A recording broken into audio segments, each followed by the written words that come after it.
उत्तर प्रदेश का एक गांव भैरवपुर, जहां सूरज की पहली किरण के साथ हर दिन शुरू होता था, लेकिन यहां की शांति के पीछे छुपा था एक खौफनाक राज।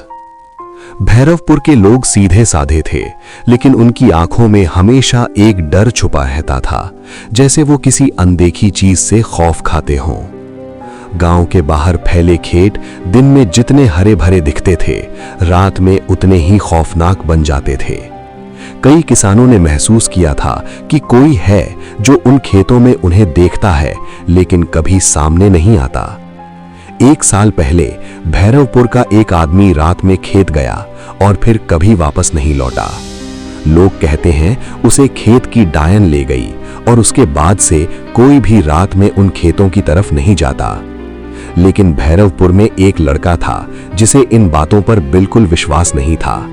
उसने हंसते हुए कहा, ये सब बकवास है, डायन वायन कुछ नहीं होती। आज रात मैं खुद जाकर देखूंगा। जैसे ही रात हुई, भैरवपुर पर एक अजीब सा सन्नाटा छा गया, जैसे हर कोई किसी अनहोनी से डर रहा हो। और फिर वो लड़का अकेला निकल पड़ा भैरवपुर के उन खौफनाक खेतों की तरफ, जहां से आज तक कोई वापस नहीं लौटा। जैसे ही वो खेत के अंदर बढ़ा, हवा अचानक ठंडी हो गई और चारों तरफ से अजीब अजीब फुसफुसाहटें सुनाई देने लगीं। उसके कदम रुकने लगे, दिल तेजी से धड़कने लगा, लेकिन उसका अहंकार उसे आगे बढ़ने पर मजबूर कर रहा था। अचानक उसकी नजर एक पुतले पर पड़ी जो पहले सीधा खड़ा था, लेकिन अब जैसे वो उसे देख रहा था।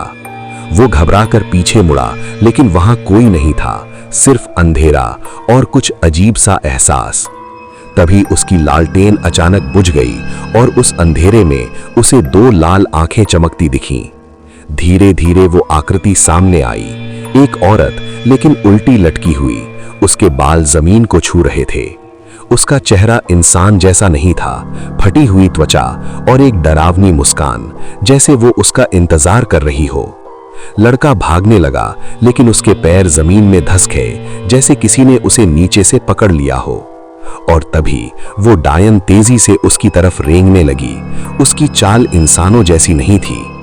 एक ही पल में वो उसके सामने आ गई और जोर से चीखी, तुम भी अब यहाँ से वापस नहीं जाओगे। डायन उसकी आंखों में देख रही थी और धीरे से उसके कान में फुसफुसाई, तुम्हें यहां नहीं आना चाहिए था। अचानक लड़के ने अपनी आंखें बंद कर लीं और जब उसने दोबारा खोली, वो डायन वहां से गायब थी। चारों तरफ सन्नाटा था, जैसे कुछ हुआ ही ना हो, लेकिन उसका दिल बता रहा था खतरा अभी खत्म नहीं हुआ। तभी उसकी नजर पड़ी खेत के बीचों बीच एक टूटी हुई झोपड़ी पर, जहां से हल्की सी रोशनी आ रही थी। डरते डरते वो अंदर गया और वहां जो उसने देखा वो किसी काले जादू से कम नहीं था। दीवारों पर अजीब निशान बने थे और उनमें कुछ चेहरों को काटा गया था, जैसे किसी ने उन्हें मिटाने की कोशिश की हो। एक पुरानी तस्वीर में पूरे गांव के लोग खड़े थे, लेकिन एक औरत का चेहरा पूरी तरह से मिटा दिया गया था। अचानक उसे सब समझ आने लगा, ये वही औरत थी जिसे गांव वालों ने कभी जिंदा जला दिया था।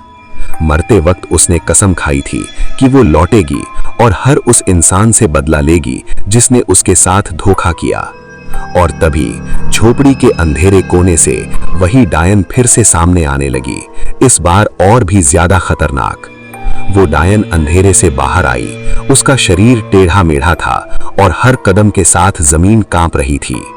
लड़का डर के मारे पीछे हटने लगा, लेकिन अब भागने का कोई रास्ता नहीं बचा था। धीरे धीरे उसने अपना चेहरा ऊपर उठाया और उसकी आंखें पूरी तरह काली थीं, जैसे उसमें कोई आत्मा ही ना हो। अचानक उसका हाथ लंबा हो गया और उसने लड़के की गर्दन पकड़ ली। लड़का हवा में लटक गया, सांस लेने के लिए तड़पता हुआ, और डायन धीरे धीरे हंसने लगी। उसे अचानक एक बूढ़े आदमी की बात याद आई, उससे बचना है तो उसकी चीज जला देना। तड़पते हुए उसने जमीन पर पड़े एक काले धागे और अजीब सामान को पकड़ने की कोशिश की। जैसे ही उसने उस सामान को आग लगाई, झोपड़ी के अंदर तेज आग भड़क उठी। डायन जोर जोर से चीखने लगी, उसका शरीर टूटने लगा, जैसे उसकी ताकत खत्म हो रही हो।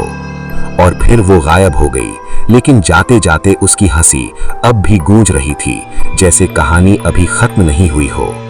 सुबह होते ही भैरवपुर के लोग उस खेत में इकट्ठा होने लगे जहां रात में आग लगी थी। लड़का जिंदा था, लेकिन उसकी हालत बहुत खराब थी और उसकी आंखों में अब भी डर साफ दिखाई दे रहा था। तभी गांव का सबसे बूढ़ा आदमी आगे आया और धीरे से बोला, तुमने उसे जगा दिया।